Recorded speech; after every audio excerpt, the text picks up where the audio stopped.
Preparation కోసం చాలా స్పష్టంగా మాకు చాలా విషయాలు చెప్పారు. అయితే కాంపిటేటివ్ ఎగ్జామ్స్కి వచ్చేటప్పటికి ఇంగ్లీష్ సబ్జెక్ట్కి గ్రామర్ అనేది చాలా ముఖ్యం. ఒక విధంగా చెప్పాలంటే తలలో నాలుక వంటిది అని నానుడు కూడా ఉంది ఇంగ్లీష్ సబ్జెక్ట్లో గ్రామర్కి. అయితే ఆ గ్రామర్ని మీరు ఎలా ప్రిపేర్ అయ్యారు? నేను గ్రామర్ గురించి మాట్లాడాను మీతో, గ్రామర్ గురించి కూడా చెప్పాను. గ్రామర్ని నేను ఏమంటానంటే ఈక్వలెంట్ టు మ్యాథ్స్ అని పిలుస్తాను. సో గ్రామరు మ్యాథ్స్కి సమానం. మ్యాథ్స్లో కాన్సెప్ట్ అర్థం చేసుకొని దాన్ని ఒక మోడల్గా తీసుకొని మిగతా సమ్స్ చేయాల్సి ఉంటుంది. అందుకే మన ఎక్సర్సైజ్ కూడా ఇస్తారు. గ్రామర్ కూడా సేమ్, అది ఫారిన్ లాంగ్వేజ్, దానికి ఒక స్ట్రక్చర్ ఉంటుంది కాబట్టి ఆ స్ట్రక్చర్ని ముందు మనం అవగాహన చేసుకుని, ఇందాక చెప్పాను నేను క్లాస్ గురించి, ఆ స్ట్రక్చర్ని ముందు మనం అవగాహన చేసుకొని అవగాహన బాగా వచ్చిన తర్వాత ఎంతవరకు మనం దాన్ని చేయగలుగుతున్నాము అని చెక్ చేసుకుంటూ చాలా ప్రాక్టీస్కి ఎక్కి వెళ్ళాలి. ముందు ఒక కాన్సెప్ట్ నేర్చుకోవాలి, ఒక గ్రామర్ పాయింట్ నేర్చుకోవాలి, దాని గురించి ప్రాక్టీస్కి నెంబర్ ఆఫ్ ప్రాక్టీస్ చేయాలి. అప్పుడు మనకి ఏమర్థం అవుతుందంటే ఎక్కడైనా ప్రాక్టీస్లో మనం వెనకబడుతున్నాము అంటే ఆ పాయింట్ మనకు అర్థం కాలేదని అర్థమవుతుంది. ఏ బిట్ మనం చేయలేకపోయామో, ఏ ఎక్సర్సైజ్లో ఏ పాయింట్ మనం చేయలేకపోయామో, ఆ చేయలేకపోయిన ప్రతి పాయింట్ కూడా మనకి ఆ గ్రామర్ ఎలిమెంట్లో ఏది అర్థం కాలేదో చెప్తుంది.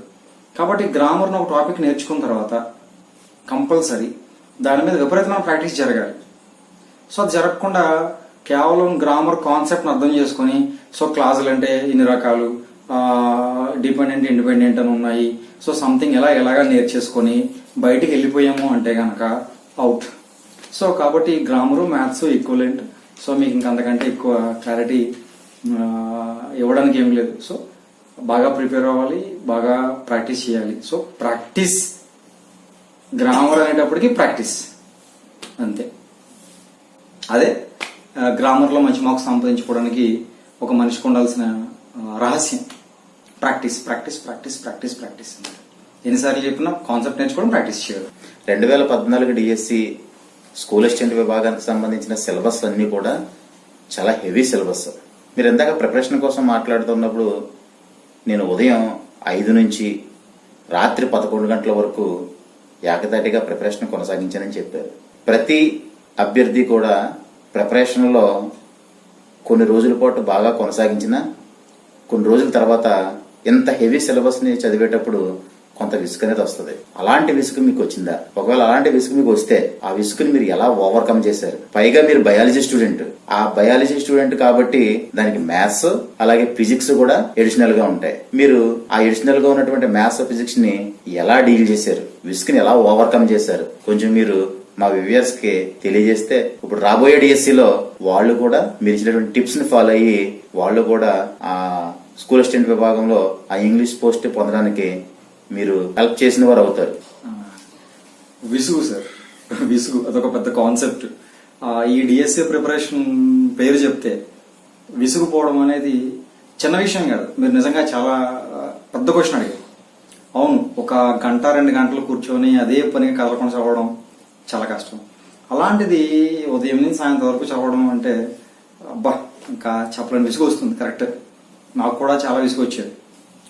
అయితే ఈ విసుగుని ఓవర్కమ్ చేయాలి అంటే ఒక్కొక్క మనిషికి కొన్ని అవసరాలు ఉంటాయి. అవసరాలు మనం ఓవర్కమ్ చేస్తాయి. ఇప్పుడు for example Ambedkar life history మనం తీసుకున్నాం అనుకోండి. ఆయన ఇంగ్లాండ్లో చదువుకున్నప్పుడు ఆయనకి ఇచ్చిన టైం అయిపోతున్నప్పుడు వాళ్ళ ఫ్రెండ్ నువ్వు రెస్ట్ తీసుకొని అడిగినప్పుడు అతను ఒక మాట చెప్పాడు. ఆయన చెప్పిన మాట ఏంటంటే, నాకున్న సమయం, నాకున్న పేదరికం, నా వెనక జనులు పడుతున్న బాధ నన్ను నిద్రపోనవ్వు, కాబట్టి నేను వర్క్ చేయాల్సిందే అని అన్నారు. అదొక డిటర్మినేషన్. అంటే ఆయనకు నిద్ర రాలేదా? వచ్చింది. ఆయనకు అలసట రాలేదా? వచ్చింది. ఆయనకు విసుగు రాలేదా? వచ్చింది. కానీ చూసారా, ఆయనకు స్టాండ్ ఉంది. ఏంటంటే, నాకున్న పేదరికం, నా వెనక జనులు పడుతున్న బాధ, సో నాకున్న సమయం, అంటే బరోడా మహారాజ్ గారు స్కాలర్షిప్ ఇచ్చారు, టైం అయిపోతుంది, ఆ టైంలోపు కంప్లీట్ చేయకపోతే ఎవరు స్కాలర్షిప్ ఎవరు. సో ఆ సమయం తర్వాత ఇవన్నీ ఆయన నడిపించలేదా?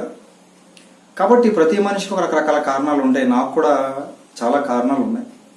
ప్రతి మనిషి గోల్ సాధించాలి, పెట్టుకోవాలని. సో కాబట్టి ఒక్కొక్క మనిషి ఒకలా ఉంటుంది. విసుగు పోగొట్టుకోవాలంటే, విసుగు వచ్చినప్పుడు ఓవర్కమ్ కావాలంటే మొట్టమొదటి సెల్ఫ్ మోటివేషన్. ఇప్పుడు అంబేద్కర్ని సెల్ఫ్ మోటివేట్ చేసింది ఏంటి ఆయన పరిస్థితులు? మనల్ని కూడా ఏదో ఒక అంశం సెల్ఫ్ మోటివేట్ చేయాలి. నేను జాబ్ కొట్టాలి, నాకు నలుగురిలో గౌరవం ఉండాలి, సంథింగ్. అంటే ఇక్కడ మోటివేషన్ అనేది ప్రాముఖ్యమైన రోల్ ప్లే చేస్తుంది. ఇప్పుడు ఫర్ ఎగ్జాంపుల్ ఎక్కడైనా మనం జాబ్ చేయడానికి వెళ్ళాం అనుకుందాం, అందరం పెద్దవాళ్ళం జాబ్ చేయడానికి వెళ్ళాం. ఎక్కడికైనా జాబ్ చేయడానికి వెళ్ళినప్పుడు వాడు ఒక certain time, for example 9 to 10, 9 to 6 అని జాబ్ టైం పెడితే ఆ టైంలో పని చేయించుకుంటా ఉంటాడు ఓనర్. పని చేయించుకుంటా ఉన్నప్పుడు ఎక్కడైనా విసిగిపోయాము పని చేసి అంటే ఒప్పుకుంటాడండి? ఒప్పుకోడు కదా. మరి ఇప్పుడు కూడా మనం జాబ్ కోసం ప్రిపేర్ అవుతున్నప్పుడు మనం అలాగే ఫీల్ అవ్వాలి. ఇప్పుడు విసుగొచ్చింది అనుకో, ఆ విసుగొచ్చింది రెస్ట్ తీసుకుంటాను, ఆపేస్తాను, ప్రిపరేషన్ అనుకున్నాం అనుకో, ఎలా కుదురుతుంది? మళ్ళీ జాబ్ చేస్తున్నప్పుడు ఎవడు ఒప్పుకుంటాడు మనం విసుగుపోయామంటే? ఒకవేళ ఇక్కడ విసుగుపోయామని ఆగిపోతే ఇంకోసారి బయటకు వెళ్ళి మన నచ్చని ప్లేస్లో జాబ్ చేయాలి. ఎక్కడైనా ఒక సెక్టర్లోకి వెళ్తే సెక్టర్లో టైం బాగుండే జాబ్ చేస్తాం కదా. సో అదే టైం ఇక్కడ పెట్టాలి అని నిర్ణయించుకున్నాను అనమాట. మొదటిసారి నేను ఇంతకుముందు ప్రైవేట్ సెక్టర్లో ప్రిన్సిపల్గా పనిచేసేవాడిని, నా టైమింగ్స్ చూసుకునేవాడిని, నేను ఏ టైంకి జాబ్కి వెళ్ళేవాడిని, ఏ టైంకి వచ్చేవాడిని, మధ్యలో ఎప్పుడైనా సరే విసుగుపోతే జాబ్ రెస్ట్ తీసుకున్నాకి అయ్యేదా కాదా, ఇవన్నీ ఆలోచించుకున్నప్పుడు అదే సమయం ఇక్కడ నేను పెట్టాలి కదా. విసుగొస్తే ఇప్పుడు జాబ్ చేస్తున్నప్పుడు విసుగొస్తే నాకు ఏమైనా రెస్ట్ ఇచ్చాడా అని క్వశ్చన్ చేసుకునేవాడిని. అవును కదా, ఇవ్వలేదు. మరి అలాంటప్పుడు ఇక్కడ నేను ఎందుకు రెస్ట్ కోసం ఆలోచించడం అని ఆలోచించుకునేవాడిని. కాబట్టి నన్ను నడిపించేది అలాగా, టైము బౌండ్ చేయడానికి, టైం నడిపించడానికి. ఈ సందర్భంలో విసుగుని ఓవర్కమ్ చేయడం కోసం ఏం చేసేవాడిని అంటే, అదొక మోటివేషన్ అనుకుంటే, విసుగుని ఎలా ఓవర్కమ్ చేసేవాడిని అంటే, సైకాలజీ చదివినప్పుడు విసుగు వస్తే సబ్జెక్ట్ మారిపోయేవాడిని. అంటే చదువు అనేది ఆపలేదు. సైకాలజీ నుంచి ఇంగ్లీష్కి మారిపోవడం, ఇంగ్లీష్ నుంచి బయాలజీకి మారిపోవడం, బయాలజీ నుంచి ఫిజిక్స్కి మారిపోవడం, విసుగు వస్తుంది ఎక్కుతూ లేదు అనిపించినప్పుడు, సైకాలజీ భాషలో పీఠబొందస్ వచ్చింది అనిపించినప్పుడు వెంటనే మారిపోయేవాడిని, సబ్జెక్ట్ మారిపోయేవాడిని. అప్పుడు ఫ్రెష్గా ఎక్కేది. ఎందుకంటే సబ్జెక్ట్ మారినప్పుడు ఫ్రెష్నెస్ వస్తుంది కాబట్టి ఎక్కుతుంది. ఎక్కితే ఎంతవరకు ఎక్కితే అంతవరకు ఎక్కనిచ్చేవాడిని. మళ్ళీ ఒకవేళ మళ్ళీ అక్కడ విసుగుపోతే సబ్జెక్ట్ మార్చేసేవాడిని. సో మొదటి రకం సబ్జెక్ట్ మార్చేవాడిని. రెండో రకం అన్ని సబ్జెక్టులు మార్చేసిన తర్వాత కూడా ఇంకా విసుగు వచ్చేస్తుంది అనుకోండి, అప్పుడు ఏం చేసేవాడిని అంటే రివిజన్కి వెళ్ళిపోయేవాడిని. ఒక సబ్జెక్ట్లో రివిజన్ చేస్తే ఎన్నిసార్లు రివిజన్ చేస్తే ఇది వచ్చేసింది కదా అనిపిస్తే ఇంక సబ్జెక్ట్ మార్చేవాడిని, అంటే రివిజన్లో సబ్జెక్టులు మార్చేవాడిని. సో రివిజన్లో కూడా విసుగు వచ్చేసింది అనుకోండి, ఆ రోజు బాగా ఫ్రస్ట్రేషన్కి వెళ్ళిపోయి వర్క్ లోడ్ పెరిగిపోయి అప్పుడు ప్రాక్టీస్కి వెళ్ళేవాడిని. ప్రాక్టీస్లో కంపల్సరీ విసుగు రాదు, ఎందుకంటే వచ్చిన వాటిని టెస్ట్ చేసుకుంటూ ఉంటాం. ఎక్కడైనా ఆగిపోతే ఇది రాలేదేమో మళ్ళీ రివిజన్కి వెళ్తాం. సో ఆ రకంగా సబ్జెక్ట్ మార్చడం, లేదంటే కనుక రివిజన్కి వెళ్ళడం, లేదంటే కనుక ప్రాక్టీస్కి వెళ్ళడం, ఇలా మారుస్తూ మొత్తం టైం అంతా చదివేవాడిని. కానీ ఎక్కడ రెస్ట్ తీసుకుందాము అని టైం వేస్ట్ చేసింది మాత్రం లేదు. ఎంత పీఠభూమిదశ వచ్చినా సరే దాన్ని రివిజన్కో, ప్రాక్టీస్కో లేదా రివిజన్కో ఉపయోగించాను తప్ప రెస్ట్ తీసుకొని కాసేపు ఆగుదాం అని పెట్టుకుంది అయితే లేదండి. సో ఈ టైంలో మీకు ఒకటి చెప్పాలి. ఆ టైంలో నేను వేసుకున్న షెడ్యూల్లో నాకు ఒకసారి జ్వరం వచ్చేసింది. జ్వరం వచ్చేస్తే పడుకొని కూర్చొని చదవ నాకు ఓపిక లేక పడుకొని కళ్ళ ముందు పుస్తకం అలా పెట్టుకొని ఒక 4-5 లైన్లు చదివి గుర్తెచ్చుకొని మళ్ళీ నీరసం వచ్చేసి మళ్ళీ కాసేపు రెస్ట్ ఇచ్చి చదివాను. అంటే జ్వరంలో కూడా చదివాను ప్రణాళిక వేసుకు. సో అంత డిటర్మినేషన్ ఉండాలి ప్రిపరేషన్ ప్లానింగ్, లేదంటే ఊరకనే మనం అనుకునే సాధించలేము. కాబట్టి విసుగు వస్తుంది, మనం ఓవర్కమ్ చేయాలి. సబ్జెక్ట్లో ఆనందం వెతుక్కోవాలి. ఒక సబ్జెక్ట్లో ఆనందం ఆగిపోయింది విసుగుతో, ఇంకా సబ్జెక్టులు వెతుక్కోండి. సో సబ్జెక్ట్ మార్చి ఆనందం వెతుక్కోవాలి తప్ప రెస్ట్ తీసుకుని ఆనందం వెతుక్కుందాం అనుకోకూడదు, కాంపిటీషన్లో ఉన్న మనల్ని అంటాం.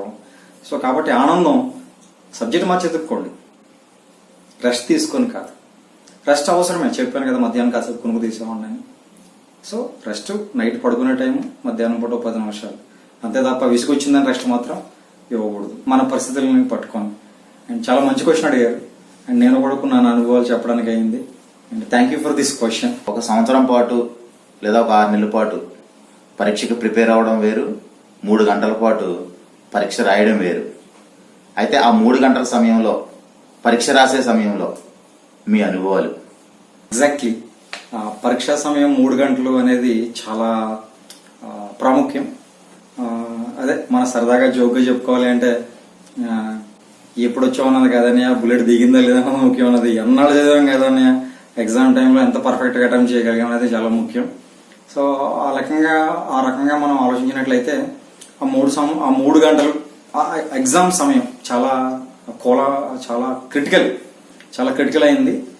దీన్ని ఎగ్జామ్కి వెళ్ళక ముందే నేను ప్లాన్ చేసి పెట్టేసుకున్నాను. ఇంత టైం ఉంది అంటే సైకాలజీకి ఇంత టైం ఇవ్వాలి, దీనికి ఇంత టైం ఇవ్వాలి అని చెప్పేసి ఒక ఎగ్జామ్ ఎలా రాయాలో కూడా ముందుగానే నేను ఒక ప్రణాళిక పెట్టుకున్నాను, ప్లానింగ్ చేసుకున్నాను అసలు ఎగ్జామ్ ఎలా రాయాలి అనే దానికి. సో దాంట్లో టైంని డివైడ్ చేసుకున్నాను, బిట్లను బట్టి టైంని డివైడ్ చేసి పెట్టుకున్నాను. అంత టైం దాటుతుంది అంటే కనుక నెక్స్ట్ సబ్జెక్ట్లోకి వెళ్ళిపోయి ఈ నెక్స్ట్ సబ్జెక్ట్లో టైం కవర్ చేసుకొని మిగిలితే వెనక్కి వచ్చి చూద్దాం అన్నట్టుగా వదిలేసి వెళ్ళిపోయాను. అలాగే వెళ్తూ ఉన్నప్పుడు మొదట్లో బిట్లు పెట్టుకుంటే ఫాస్ట్గా పెట్టుకుంటూ వెళ్ళిపోతున్నాం. ఫాస్ట్గా పెట్టుకొని వెళ్ళిపోతూ ఉంటే మ్యాథ్స్ దగ్గర రాబోతూ బ్రేక్ పడిపోయింది. మ్యాథ్స్లో ఒక 5 బిట్లు ప్రయత్నించేటప్పటికి దాదాపు 20-25 నిమిషాలు అయిపోయింది. యాక్చువల్గా నిమిషం ఒక బిట్ చేయాలి. అయితే అక్కడ నాకు అర్థమైపోయింది, టెన్షన్ పెరిగిపోయింది. ఎలాగంటే ఇదేంటి 20 నిమిషాలు వేస్ట్ చేశాను, ఒక్క మ్యాథ్స్ బిట్ పెట్టలేకపోయాను అని ఆలోచించుకొని, కానీ అప్పటికప్పటికి ఆల్రెడీ నేను సెల్ఫ్ ప్లాన్డ్గా కాన్షియస్గా ఉన్నాను కాబట్టి వెంటనే మ్యాథ్స్ని అక్కడ ఆపేసి మిగతావన్నీ పెట్టుకుంటూ వెళ్ళిపోయాను. ఆల్రెడీ మ్యాథ్స్ తినేసింది, కానీ ఒక బిట్ పెట్టలేకపోయాం. ఎందుకంటే మ్యాథ్స్ చాలా టఫ్ అని చెప్పేసి మీరు చూశారు, పేపర్లో చూశారు. ఈవెన్ ఇచ్చిన సమ్ 1 నిమిషంలో చేసే సమ్స్ కాదు అవి, 5 నిమిషాలు చేసినా వచ్చేవి కాదు. మ్యాథ్స్ వాళ్ళకి ఇబ్బందిగా ఉండేవి అవి. బయాలజీ వాళ్ళు, ఇంగ్లీష్ రాసేవాళ్ళం మేము అలా చేయగలుగుతాం, అంత టఫ్గా ఉండేది. ఎలాగ మ్యాథ్స్ తినేసింది. అప్పుడు మిగతా అన్నీ కూడా నేను ఏం చేశానంటే దేనికి కావాల్సిన టైం దాన్ని కేటాయించుకొని చేయడం వలన ఆ మ్యాథ్స్ 20 నిమిషాలు అవ్వకపోయినా సరే అది అక్కడ వదిలేయడం వలన మ్యాథ్స్ని వదిలేశాను. నేను కేవలం 170కి ఆన్సర్ చేశాను. ఆల్రెడీ ప్లాన్డ్గా వెళ్ళబట్టి నేను సేవ్ అవ్వగలిగాను. అదే ప్లాన్ లేకపోయి ఈ టైంకి ఇది పెట్టుకోలేను, ఆర్డర్లో వెళ్దాము అని చూసుంటే కనుక ఖచ్చితంగా నేను ఈరోజు మీ ముందు మాట్లాడేవాడిని కాదు. ఎందుకంటే 1 by 1 చేసుకుంటూ ఆర్డర్లు వెళ్దాంలే అనుకుంటే ఇబ్బంది పడిపోతున్నాను. ఆర్డర్లు వెళ్దామని పెట్టుకోలేదు. ఇది టైం డివిజన్ ప్రకారం ఆ టాపిక్ అవ్వకపోతే వదిలేసేవాడిని, ఆ సబ్జెక్ట్ అవ్వకపోతే వదిలేసి నెక్స్ట్ దాంట్లో కవర్ చేసుకునేవాడిని. సో ఇప్పుడు నేను మీకు ఇచ్చే సలహా ఏంటంటే మొదట ఏం చేయాలంటే మనం వచ్చిన పెట్టుకుంటూ వెళ్ళిపోవాలి. అసలు థింకింగ్ చేయకూడదు. క్వశ్చన్ చదివితే ఆన్సర్ వచ్చేసేయాలి. కానీ గుర్తుపెట్టుకోవాలి, క్వశ్చన్ చదువుతున్నప్పుడు మాత్రం బ్రెయిన్ చాలా పర్ఫెక్ట్గా ఉండాలి. క్వశ్చన్ చదువుతుంటుండగానే క్వశ్చన్ అర్థం అవ్వాలి మనకు ముందు, అంత అర్థవంతంగా చదవాలి క్వశ్చన్ని. సో క్వశ్చన్ చదివిన ఆన్సర్ పెట్టుకుంటూ వెళ్ళిపోతుంటే అలాగ ఫస్ట్ రౌండ్ అంతా కూడా 100 బిట్లు వస్తాయో, 150 బిట్లు వస్తాయో, 130 బిట్లు వస్తాయో, ఎన్ని వస్తాయో మనకు అనవసరం. ఫస్ట్ రౌండ్ పెట్టుకుంటూ వెళ్ళిపోవాలి. అవి ఆలోచించకుండా ఆన్సర్ వచ్చేసి బిట్లు పెట్టుకుంటూ వెళ్ళిపోవాలి ఫస్ట్ రౌండ్. సెకండ్ రౌండ్ ఏం వదిలేసామో మళ్ళీ అవి చేసుకుంటూ రావాలి. సెకండ్ రౌండ్లో కొంచెం ఆలోచిస్తాం. ఈలోపు దగ్గరగా మనకి 200 బిట్లకి 130 బిట్లు 140 బిట్లు వచ్చేస్తాయి. ఇంకా 60 బిట్లు ఉంటాయి. 60 బిట్లు 3 రౌండ్కి వస్తాం. 3 రౌండ్కి వస్తే అప్పటికే 2 సార్లు చదువున్నాం కాబట్టి మనకు తెలియకుండానే మన అన్కాన్షియస్ బ్రెయిన్ సో అది ఆలోచిస్తూ ఉంటుంది. మనం అనుకుంటాం, కానీ థర్డ్ టైం చదువుతున్నప్పుడు ఖచ్చితంగా 40లో ఒక 20-30 బిట్లకి ఆన్సర్ వచ్చేస్తుంది. అవి పెట్టుకుంటే వెళ్తాయి, ఇంకా 30 మిగిలిపోతాయి. ఆ 30 మిగిలిపోయినవి ఇంకా లాస్ట్ టైం మిగులుతుంది. ఆ లాస్ట్ టైంలో మళ్ళీ వాటిల్లో మళ్ళీ ఒకసారి చేసుకుంటూ వెళ్ళగలుగుతాం. ఇంకా తర్వాత రాకపోతే ఇంకేం చేయలేం. కాబట్టి ఎప్పుడు కూడా ఎగ్జామ్ రాసేది అనేది 2-3 అంచెలుగా ఉండాలి. ముందు డైరెక్ట్గా చదివిన ఆన్సర్ వచ్చేవి, తర్వాత కొంచెం ఆలోచిస్తే ఆన్సర్ వచ్చేవి, సెకండ్ రౌండ్, థర్డ్ రౌండ్ ఇంకా అంత కొంచెం ఆలోచిస్తే ఆన్సర్ వచ్చేవి. ఇలాగ వెళ్ళిపోతూ ఉండాలి. కానీ కూర్చొని ఒక ఆర్డర్లో వెళ్దాము, 102వ బిట్ రాలేదు కాబట్టి 102వ బిట్ వచ్చిన తర్వాత 102-3వ బిట్కి వెళ్దాం అనుకున్నాం అంటే కనుక అక్కడ అయిపోతుంది. ఓకే సార్, అయితే ఇప్పుడు మీరు 200కి మ్యాథ్స్ 30 తీసేస్తే మీరు 170కి ఎగ్జామ్ రాశానంటారు.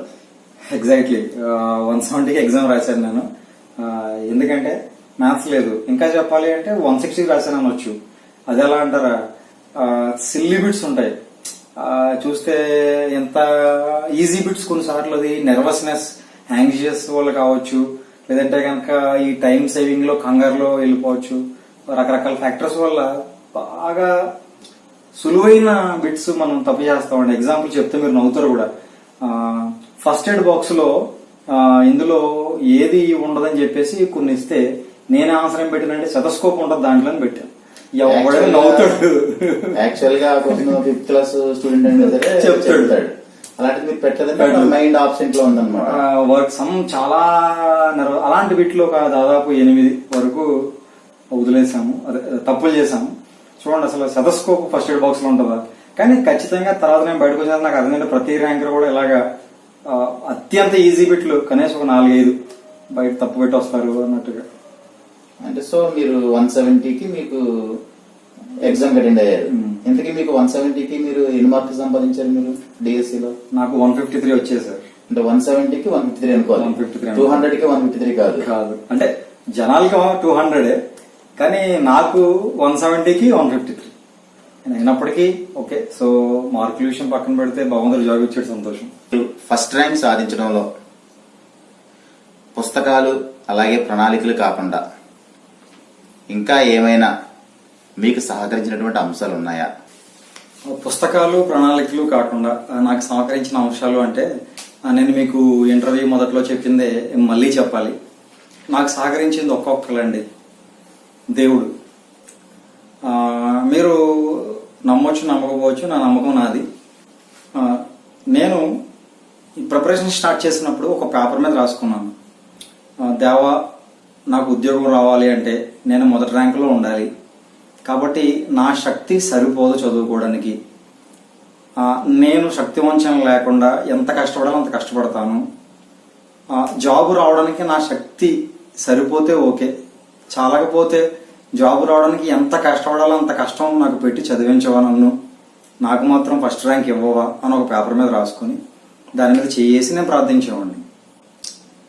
నాతో పాటు నా కుటుంబం నా కొరకు ప్రార్థించేది, మా అమ్మ నాన్న మా తమ్ముడు.